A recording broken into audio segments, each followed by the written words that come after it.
सुमध्याह्न बच्चों, आप सभी का हिंदी कक्षा में स्वागत है। मैं पिछली कक्षा में आप सभी को पंचलाइट पाठ पढ़ा रही थी। पंचलाइट पाठ के लेखक कौन है बच्चों? पंचलाइट पाठ के लेखक है फणीश्वर नाथ रेणु जी। पिछली कक्षा में हम लोग किस विषय पर चर्चा कर रहे थे? मैं आप लोगों को समझा रही थी कि पंचलाइट महतो टोली में जब आया तो उसे जलाने के लिए सभी लोग चिंतित थे कि उसे जलाएगा कौन, क्योंकि उस टोली में ऐसा कोई व्यक्ति नहीं था जिसे इस यंत्र को, पंचलाइट को जलाने के लिए जानकारी हो, क्योंकि यह पंचलाइट तरल या गैस से जलता है। इसमें पंप दिया जाता है लोगों को। लोग इस बात से बिल्कुल अनभिज्ञ थे, क्योंकि गांव में उस टोली में पंचलाइट नया नया आया हुआ था, सभी के लिए नया विषय था। केवल एकमात्र एक लड़का गोधन, जिसे पंचलाइट जलाना आता था, लेकिन सरपंचों ने उसे क्या कर दिया, उसे उस गांव से बर्खास्त कर दिया गया। वो दूसरे गांव में रहता था। आज की कक्षा में मैं पुनः भाग 3 पढ़ाऊंगी। विस्तार पूर्वक पाठ का आदर्श वाचन करते हुए समझाऊंगी। बच्चों ध्यान से सुनिए। मुनरी ने चालाकी से अपनी सहेली कनेली के कान में बात डाल दी। कनेली चिंगो चिग चिन। कनेली मुस्कुराकर रह गई।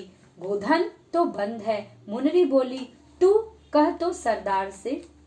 मुनरी जानती थी कि गोधन, जिसे पनिशमेंट मिला हुआ था, जिसे गांव से निकाल दिया गया था, सरपंच जिसे निकाल दिए थे, मुनरी अपनी सहेली कनेली को यह बात बताती है कान में और कहती है कि तू जाकर के सरपंच को यह बात, सरदार को यह बात बता कि गोधन को पंचलाइट जलाना आता है।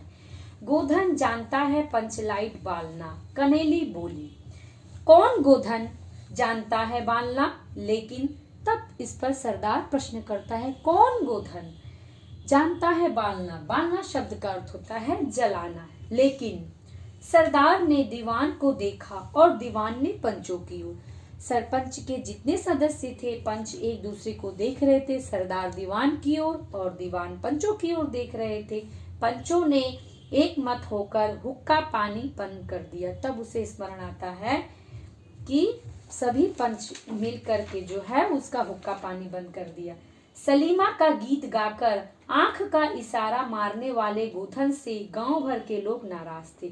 सलीमा शब्द का अर्थ होता है, सलीमा शब्द का अर्थ होता है सिनेमा के गीत गा गा करके गोधन जो है मुनरी से छेड़छाड़ करता, गांव की लड़कियों से हंसी मजाक, हंसी ठिठोली करता था। यह बात सरपंचों को पसंद नहीं आती थी और कहीं ना कहीं गीत गाकर आंख का इशारा मार करके गोधन जो है गांव के लोग उससे बहुत नाराज थे। सरदार ने कहा, जाति की बंदिश क्या, जबकि जाति की इज्जत ही पानी में बही जा रही है।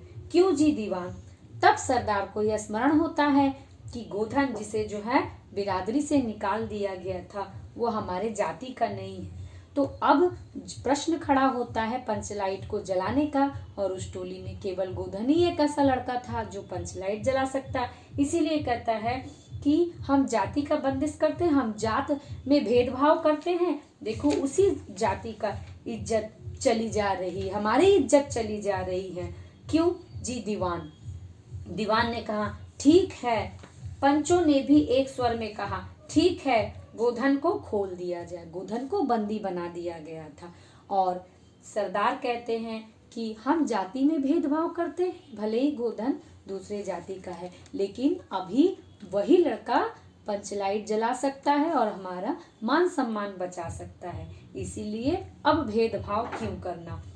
तब दीवान कहता है, ठीक है। पंचों ने यह एक स्वर में कहा, ठीक है, गोधन को खोल दिया जाए। सरदार ने छड़ीदार को भेजा। सरदार छड़ीदार को भेजते हैं गोधन को लाने के लिए। छड़ीदार वापस आकर बोला, गोधन आने को राजी नहीं हो रहा है, कहता है पंचों की क्या प्रतीत है। प्रतीत शब्द का अर्थ होता है विश्वास। जब सरदार छड़ीदार को भेजते हैं गोधन को लाने के लिए, और छड़ीदार गोधन को कहता है कि जाकर हमारे महतो टोली में आओ और आकर के पंचलाइट जलाओ, क्योंकि पंचलाइट जलाना बालना सिर्फ तुम्हें ही आता है। तब जो है इस पर गोधन कहता है, तुम पंचों का क्या विश्वास है कि वह मुझे फिर से पुनः बंदी बना सकते हैं?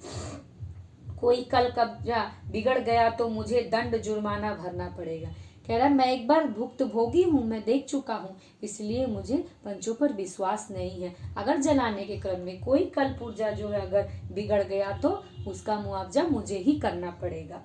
छड़ीदार ने रोनी सूरत बनाकर कहा, किसी तरह गोधन को राजी करवाइए, नहीं तो कल से गांव में मुंह दिखाना मुश्किल हो जाएगा। गुलरी काकी बोली, जरा मैं देखूं कह के। जब छड़ीदार आकर के बोलता है कि गोधन राजी नहीं हो रहा है, इस पर गुलरी काकी कहती है कि ठीक है, अब मैं प्रयास करके देखती हूँ। गुलरी काकी उठकर गोधन के झोपड़े की ओर आ गई और गोधन को मना ली। सभी के चेहरे पर आई आशा की रोशनी चमक आई। जब गोधन तैयार हो गया पंचलाइट जलाने के लिए तो गांव वालों ने ठंडक भरी सांस ली और पंचों ने भी ठंडक भरी सांस ली कि अब हमारा मान प्रतिष्ठा बच सकता है। गोधन जो है अब चुपचाप पंचलाइट में तेल भरने लगा।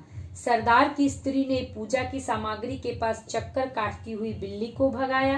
कीर्तन मंडली का मूल गैंड मूर्छल के बालों को संवारने लगा। इस प्रकार जो है पूजा पाठ का सामग्री पास रख दिया गया और कीर्तन मंडली जो है अपने कीर्तन भजन करना अब शुरू करता। गोधन ने पूछा, स्पिरिट कहाँ है?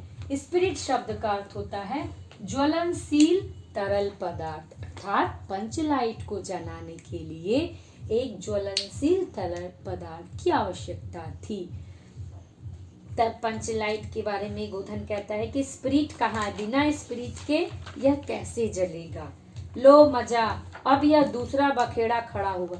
तब पुनः सरपंचों में हाहाकार मच गया कि अब यह कौन सा दूसरा बखेड़ा खड़ा हो गया, पंचलाइट तो ले आए, इसे जलाने में तो कोई असुविधा नहीं है और गोधन तुम्हें आता है जलाना, लेकिन कोई एक माध्यम तो होना चाहिए, क्योंकि बिना तरल पदार्थ के क्या हम पंचलाइट को जला सकते हैं? क्या दिए में अगर हम तेल नहीं देंगे और बाती को जलाएंगे तो जलकर तो तुरंत निभ जाएगा, क्या वो जलकर ज्यादा देर तक रह सकता है? नहीं। तो वह कहता है कि बिना स्पिरिट, बिना तरल पदार्थ के यह कैसे जलेगा। अब दीवान और पंचों की बुद्धि पर अविश्वास प्रकट किया। बिना बूझे समझे काम करते हैं ये लोग। उपस्थित जन समूह में फिर मायूसी छा गई, लेकिन गोधन बड़ा होशियार लड़का था। बिना स्पिरिट के ही पंचलाइट जलाएगा। थोड़ा गरी का तेल ला दो। अब कहता है इसका विकल्प है, थोड़ा गरी का तेल ला दो, तब जाकर के पंचलाइट जला सकता, क्योंकि वो बहुत होशियार था, एक नहीं दूसरे तरीके से वो जलाना जानता था। मुनरी दौड़कर गई और एक मलसी गरी का तेल लाई।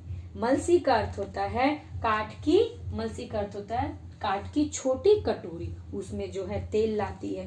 गोधन जो है अब पंचलाइट में पंप देने लगा तेल को डाल करके। पंचलाइट की रेशमी थैली में धीरे धीरे रोशनी आने लगी। ये जो थैली है ना, यहाँ पर एक थैली होती है, इसमें से धीरे धीरे ये रोशनी आने लगी। गोधन कभी मुंह से फूंकता, कभी पंचलाइट की चाबी घुमाता। इसमें एक चाबी होता है, ये देखो बच्चों चाबी।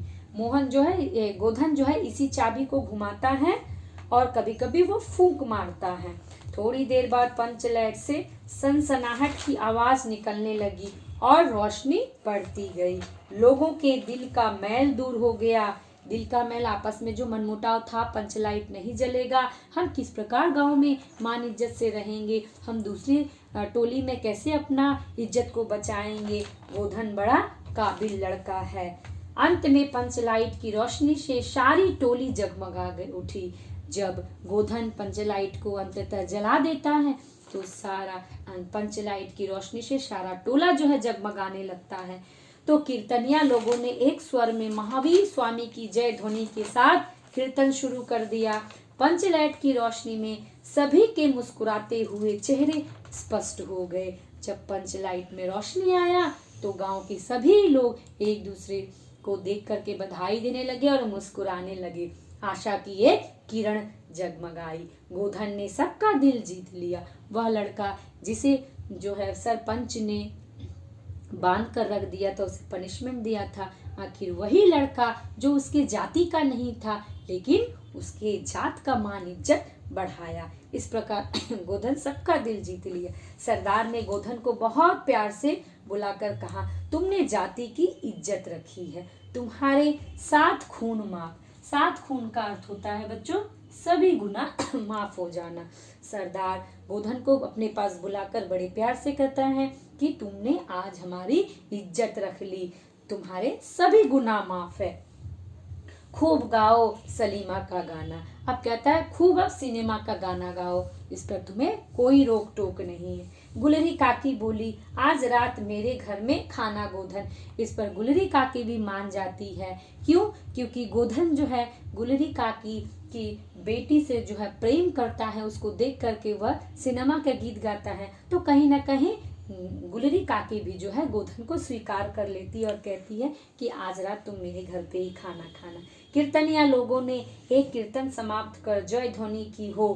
कीर्तन लोग इस प्रकार से कीर्तन मंडल किए, भजन किए और इस प्रकार जो है कीर्तन भी समाप्त हो गया। जय हो पंचलैट के प्रकाश में पेड़ पौधा पत्ता पत्ता पुलकित हो रहा था। गांव के ना लोग बल्कि उस गांव के पेड़ पौधे सड़क रास्ते सभी जो है पुलकित होकर के खुशी से नाच रहा था।